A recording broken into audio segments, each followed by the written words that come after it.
ร้อยเลยเด้อทุกคนตอนนี้ก็เพิ่งเสิร์ฟได้แล้วข้างในหน้าตาสีสัน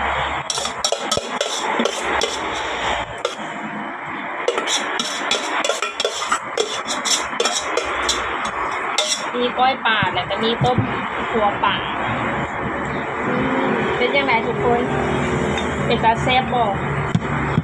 ถ้ากินแก้มค่ะก็จะมีหมักเขือแต่กับผักซีลาวแล้วก็ใบมะกอกมาเด้อทุกคนไปกินข้าวกับก้อยป่าสามีแซ่บๆจ้าขอตัวไปกินข้าวกันเด้อทุกคน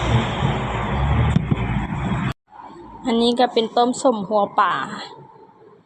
แล้วก็พวกก้างที่เฮาบ่ได้อันนั้นน่ะเฮาเอาแต่ซีนเพิ่นไปเฮ็ดก้อยนี่ก็คือสีสันหน้าตาก้อยป่าของเฮาเฮ็ดเองกับมือเลยจ้า